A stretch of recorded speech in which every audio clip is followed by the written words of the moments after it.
तनख्वाह नहीं बढ़ेगी, पेंशन में इजाफा नहीं होगा, महंगाई की शरह 5% हो गई है, लेकिन आपने घबराना नहीं है। खैर छोड़ें इस बात को। मुझे याद आया आज चाइल्ड लेबर का आलमी दिन है और मुझे खुशी है कि हम में से बहुत बड़ी तादाद को आज के दिन के बारे में भी नहीं मालूम और चाइल्ड लेबर की संगीनी का भी नहीं मालूम होना भी नहीं चाहिए। जिस मुल्क में चाय के होटल में छोटे हों, सड़कों पर जा बजा जूते पॉलिश करने वाले मासूम बैठे हों, मैकेनिक की दुकान पर अपने नन्हे नन्हे हाथों में बड़े बड़े औजार उठाए गाड़ी की मरम्मत में बच्चे मसरूफ हों, जहां शदीद गर्मी में एसी वाली गाड़ी में बैठा शख्स किसी छोटे को आवाज़ लगाकर टायर में हवा डालने का कहता हो, जहां बच्चे स्कूल के बाहर सर या कांधों पर थाल उठाए समोसे या केक बेच रहे हों, जहां छोटी फैक्ट्रीज में आम मजदूर से 70% कम उजरत पर बैठे बच्चे खिलौनों से खेलने के बजाय खिलौने बना रहे हों, जहां यही मासूम बच्चे दरिंदों के हाथों का खिलौना बनकर ज्यादती का शिकार होते हों, जहां मुनशियात फरोशी का काम मासूम बच्चों से लिया जाता हो, जहां 10 साला बच्चियां बड़े बड़े बंगलों की सफाई के लिए रखी जाती हों, जहां तैयबा मालिकान से पिटती हो, जहां 7 साला बच्ची बच्चे को संभालने के लिए मुलाजमा हो, जहां तोते उड़ाने पर मासूम की जान ली जाती हो, उस मुल्क में बच्चों से जबरी मुशक्कत के खिलाफ आगही जैसे किसी आलमी दिन का मालूम न होना ही बेहतर है। हालांकि महसूस होता है कि सबसे ज़्यादा ज़रूरत इसी वतन अजीज़ के हर तबके को है। पाकिस्तान में 33% यानी 1,32,00,000 बच्चा मेहनत मुशक्कत मजदूरी कर रहा है, जिन्हें जिस्मानी इस्तेहसाल मारपीट जैसे मसाइल का सामना है, जिनके लिए हम हाँ या ना क्या कंधे भी नहीं उचकाते हैं। दुनिया भर के पसमानदा ममालिक में बच्चे जबरी मुशक्कत का शिकार हैं। बहैसियत मुसलमान हमारे लिए नाज़रीन ये बाइस शर्मिंदगी है कि 1400 साल पहले हमारी तालीमात में हमें बच्चों के साथ कैसा रवैया रखना सिखाया गया है और आज हम अपने कल के साथ क्या कर रहे हैं। काश हुकूमत मुल्क में रहने वाले हर बच्चे को अपना बच्चा समझे, चाइल्ड लेबर के सख्त कवानीन पर अमल दरामद करवाएं। हुकूमत और माशरे का फ़र्ज़ बनता है कि बच्चों से मेहनत और मुशक्क़त लेने के बजाय उनकी तालीम, सेहत और खुराक के लिए उनके वालिदैन को सपोर्ट किया जाए। गुर्बत के हाथों मजबूर होकर मजदूरी करने वाले बच्चों को मुफ्त तालीम, इलाज, मुआलजा और किफ़ालत फराहम की जाए ताकि ये अच्छे शहरी बनकर हमारे आने वाले कल के लिए मस्बत किरदार अदा कर सकें। लेकिन काश प्रोग्राम के पहले सेगमेंट की जानिब बढ़ जाती हूँ।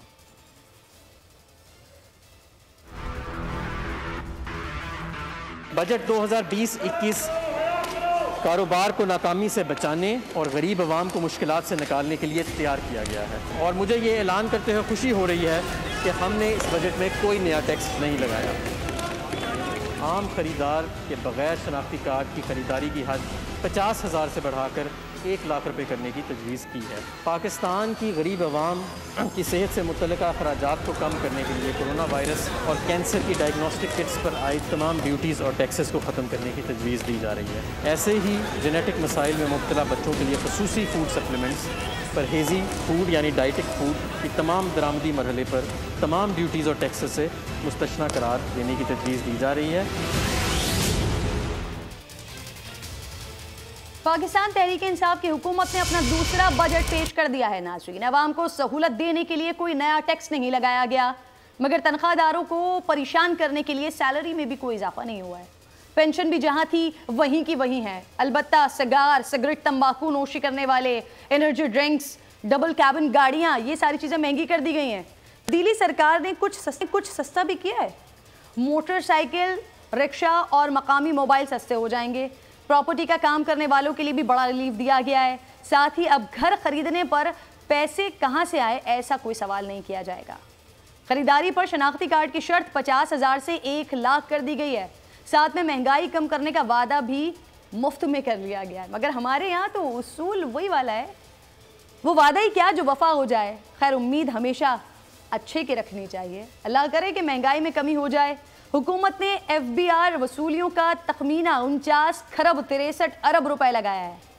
अब जबकि टैक्स फ्री बजट है तो टैक्स ज़्यादा कैसे जमा होगा, सवाल तो बनता है। बहरहाल बजट में इंसदाद कोरोना के लिए 1200 अरब रुपए से ज़ायद का पैकेज मुख्तस किया गया है।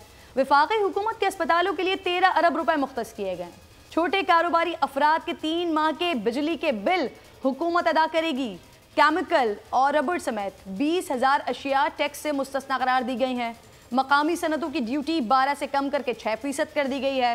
नैब के बजट में भी 65 करोड़ का इजाफा हुआ है। इससे जाहिर होता है कि हुकूमत एहतसाब के अमल से पीछे हटने को तैयार नहीं है, लेकिन ऑपोजिशन आज तैयार नहीं थी। असेंबली में हल्की फुल्की आवाज़ें आईं और हुकूमत ने मज़े से बजट पेश कर दिया। वैसे बिलावल भुट्टो जरदारी साहब, शहबाज शरीफ साहब और सिराजुल हक ने मौजूदा बजट को अवाम दुश्मन करार दिया है। शहबाज शरीफ ने बजट को अवाम दुश्मन करार देते हुए इसे मुस्तरद भी कर दिया है। बयान में कहा यह गरीब कश बजट है। शाहिद खाकान अब्बासी कहते हैं हुकूमत कर्ज लेकर बजट बना रही है। बजट की हकीकत 3 माह बाद सामने आ जाएगी। बिलावल भुट्टो कह रहे हैं ये जालिमाना बजट तसलसल से हुकूमती नाकामियों का नतीजा है। सिराजुल हक साहब कहते हैं वफाकी बजट को मुस्तरद करते हैं। इसी पर बात करने के लिए चौधरी मंजूर साहब पाकिस्तान पीपल्स पार्टी से मुझे ज्वाइन कर चुके हैं। जबकि बजट पेश हुए कई घंटे भी हो चुके हैं, हुकूमतों की ऑपोजिशंस की जानिब से रिएक्शंस का सिलसिला भी शुरू हो चुका है। रिएक्शंस आ भी रहे हैं, बजट को मुस्तरद कर दिया गया है। और नाज़रीन ये याद रखिएगा ये कोई नई बात नहीं है, हर साल यही होता है, बजट को मुस्तरद ही किया जाता है ऑपोजिशन जमातों की जानिब से। लेकिन इस बार ज़रा असेंबली में कुछ खामोशी भी थी, हल्के फुल्के नारे लग रहे थे, प्ले कार्ड्स और बैनर्स मौजूद। सब्सक्राइब करें और बेल दबाएं ताकि कोई खबर रह न जाए।